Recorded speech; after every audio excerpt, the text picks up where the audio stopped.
Good morning from Panhandle Outdoors, America's only daily outdoor TV show. Your source for fishing, hunting, and information for folks who enjoy the great outdoors. Now sit back, relax. It's Panhandle Outdoors. Good morning, folks. Welcome to Panhandle Outdoors. I'm Winston Chester. Glad you're here on this Monday morning. Got a big show lined up. A guest here in the studio. But first, let's take a look at our weather. Brought to us by Gulf Coast Air Conditioning. Drew Pollard and hard-working crew taking care of all this heat for us and keeping us cool. We're looking at a high today of actually 90 and a low of 78. Water temperature at the end of the pier is like at 84 degrees, and it's variable all throughout the bay systems, and they're just like pots of just really cool water, and all of a sudden it's warm all over. So most of it's been really, really warm over the last 2 weeks and over the weekend. Our Monday moon phase brought to us by Panama City Coca-Cola. A week ago tonight we had a full moon, and it really had a lot of activity going on. Tonight we waning moon at a half moon, so got a new moon next week. So that's what's going on with the moon. Take a look at our tide chart brought to us by Kent Forest Lawn. Monday, July 10th, and folks, we have a neap tide today, which is rare for this month. If you look at the whole month, there's only like 3 days this month that we're actually having any neap tides. The rest of the month are really strong tides. So that looks good there. So our wind direction will be coming out of southwest at about 8 to 10. Let's take a break. We'll be right back with our guest.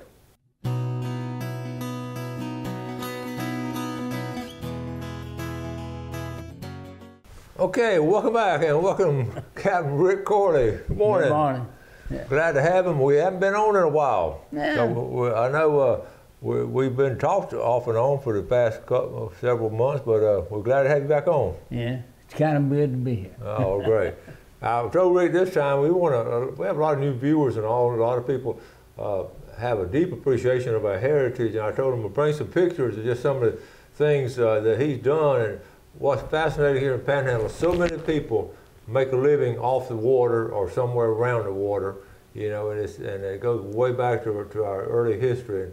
And Captain Rick and his dad, Captain Tom, did this. So first of all, let's take you brought this to me, a picture of your dad. This is a newspaper article back in, let's see the date on 90-something. 94? Yeah, 94. Okay, so this is your dad, a lifestyle, Panama City News Herald, Old Man River, and there's his dad there in the right-hand corner.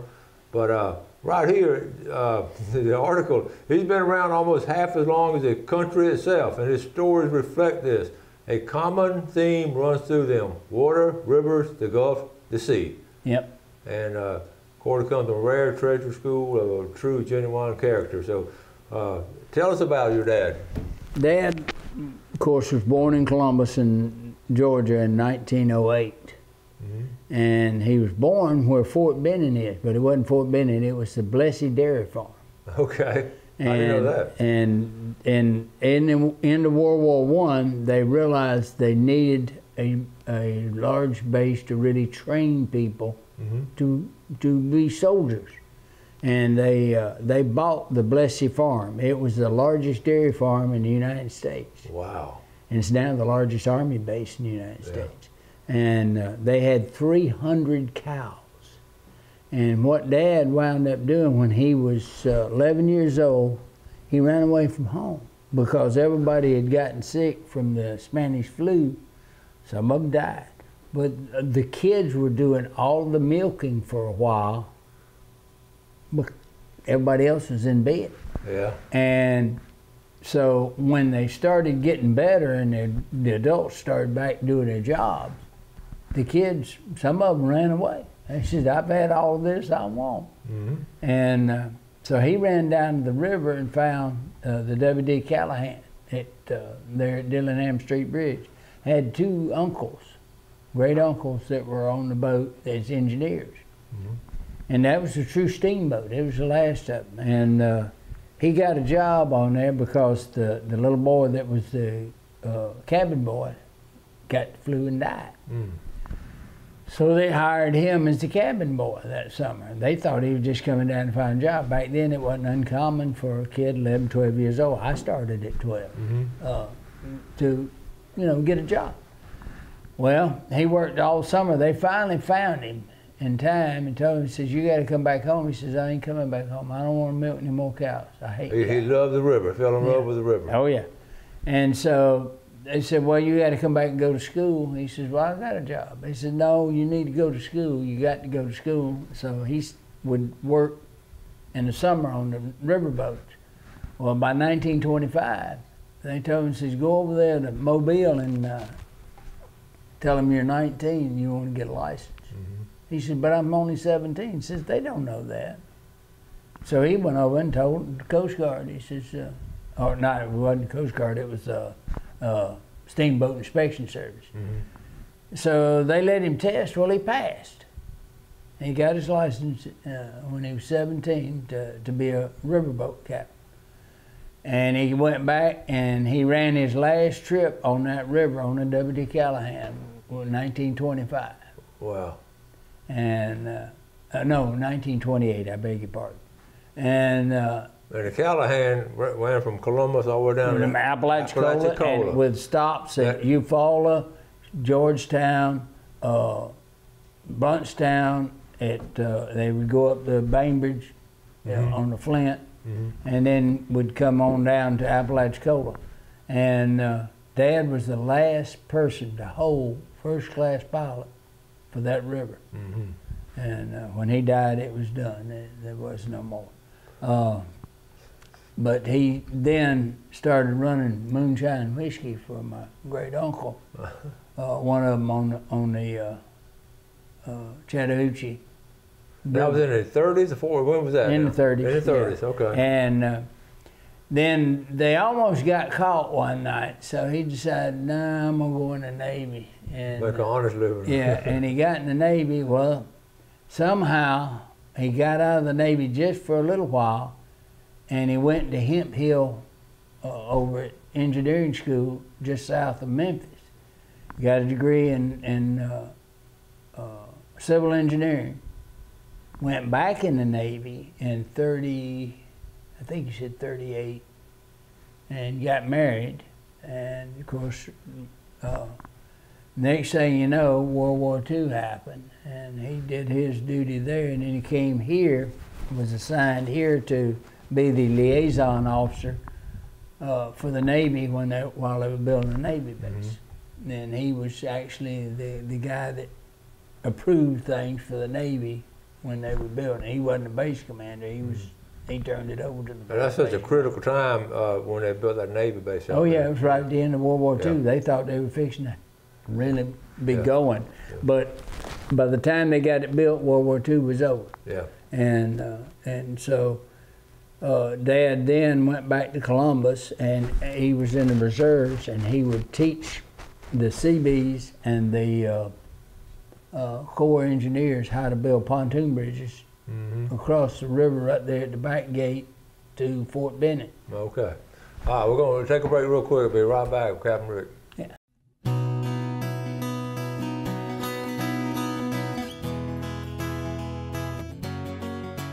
Okay, welcome back. Sitting here with Captain Rick Corley, talking about some of the heritage here in the Florida Panhandle, the river system from Apalachicola to Columbus, Georgia up there. It was one from the 1800s on through to about 100 years. It was one of the most important. Yeah, it was 100 systems. years. It was the most important river during the cotton era. We're going to, lots of cotton on from Columbus down and from Bainbridge down. This story right here on the Dad, I just wanted to let you read this right here. He stands by his trademark paddle wheel now. 86 years old, he's building this boat. He built it. Well, one helper, me, and then when I had to leave and go to Africa. So he built that paddle, the paddle wheel itself. He built all of it. He built all of that. Yeah, and installed the engine and the transmission. I don't want to hear anything about you folks saying you're too old to do stuff now, because here he is at 86. Well, they interviewed him in there, and they said, how much you work during the day? He says, half a day. He says, really? He said, yeah, 12 hours. And they said, well, you've been through 25 helpers since your son left. Mm-hmm. He says, yeah. He says, they don't want to work. He says, well, what do you attribute your ability to work 12 hours a day at your age? He says, my money in the boat. So, yeah. Well, I know he was a fascinating character and well respected, and we'll finish up on some of the second half of his story later on. We want want to move on, but All right. you that was your role model that got you around the water. Oh yeah, dad, he right? built. Well, when he got out of the Navy, of course, when we came back from Columbus, he had bought property down here on Grand Lagoon, and they told him he was crazy. He was buying it on salt water, can't grow nothing on it. But we built what is now Lighthouse Marina and Grand Marlin Restaurant. Back then, it was Tom Rick Motel and Marina, Grand Lagoon Shipyard, and Captain Tom's Coffee Pot. We served breakfast and lunch. Anderson's, to this day, only serves dinner in the afternoon or supper. Yeah. And there's a reason for that. They wanted to build a restaurant, Captain Walter did, and Dad said, well, we don't want to compete with each other. We want to complement each other. Right.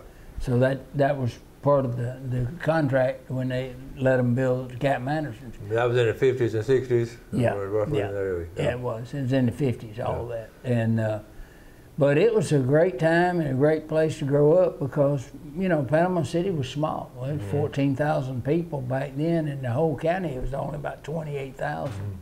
And I did a paper on it in the 6th grade, you know. Now we got 177,000 people in the county, and I don't know. Well, yeah, and it's not often you get a first-hand account of that era there around the water because there just wasn't much going on around the water. Like I said, go across the bridge, nobody wanted to buy that land. We're talking about it over and over again. But eventually Grand Lagoon at one time had and downtown. And out of this bay, there were 28 head boats working out of there fishing, and about 280 trolling boats. But back then, trolling boats, most of them were what they call six-pack, passenger, and a lot of them were gas-powered.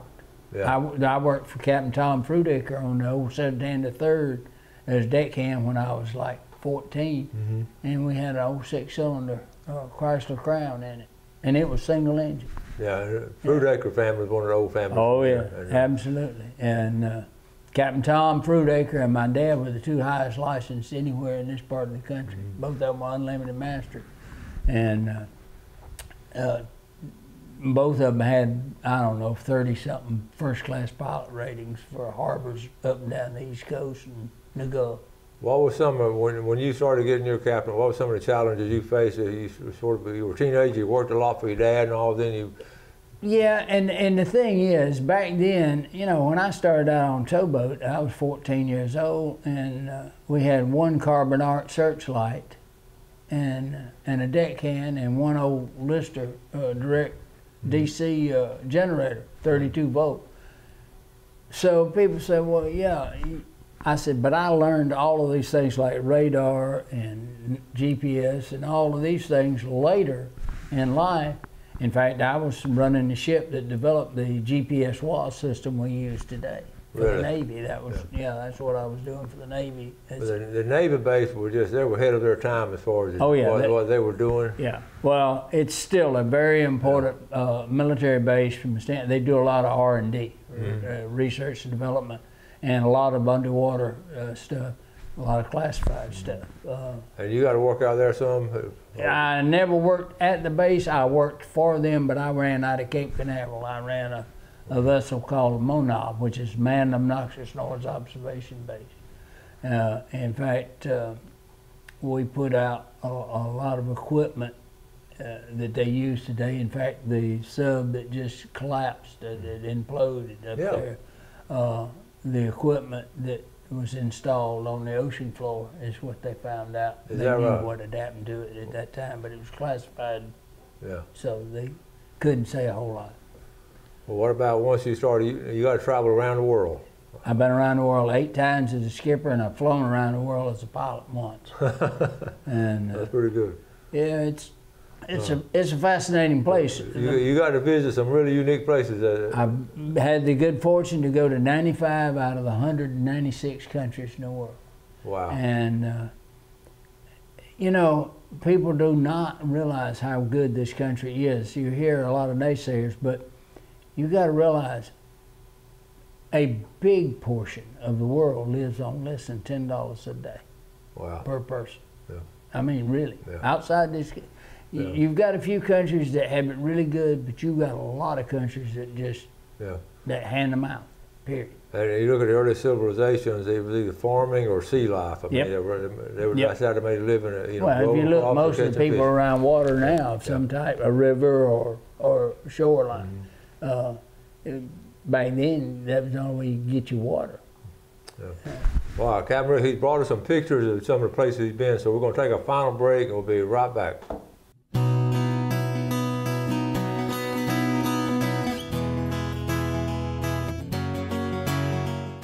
Okay, welcome back. So anyway, Captain Rick Corley, and talked about a lot of things he's been doing and around the water in his lifetime. But before we get back to Captain Rick, let's take a look at our fishing game times today, brought to us by Blue Water Outriggers in Port St. Joe.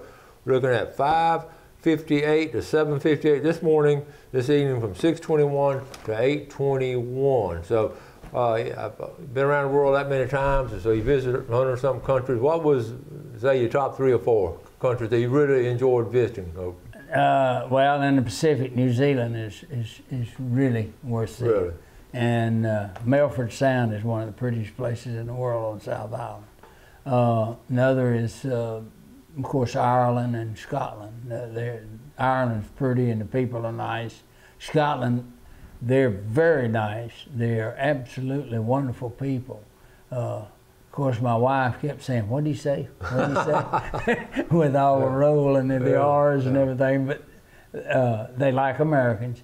And most people don't realize that at Ayers Castle there is where Eisenhower stayed and did most of his planning, was in Scotland. For the D-Day invasion? Yeah, for D-Day and invasion. And so the second story of that castle is dedicated to his memory, and his Jeep is still there at that castle. Cool. Yeah, it's a real good testament to him. And the ships you were on, most of the time, what kind of ships were you on going? Well, we were doing mostly research for the Navy. Okay. And I had the good fortune of doing some of the same stuff that they were doing when they found the Titanic. Now, I have seen the Titanic with an ROV, in other words, remote control. You did? Yeah. Okay. We stopped there long enough to make a couple of passes on it, and then we went on. We had other stuff we were doing. But it's in 12,000, about 400 feet of water. Wow. And but it was fascinating to look at that ship. I bet it was. We got a lot of pictures. We're not going to get through all of them, but he just brought some this morning. We're going to start them one at a time, and just a different place he's been. So we're going to share them with you. This is in Reykjavik, Iceland, and that's the whaling fleet that's tied up. They're in mothballs. They don't whale anymore. Well, they don't do that anymore? No, they do not do that anymore. No, those ships is what they used to whale with. That's Statue to Leif Erikson.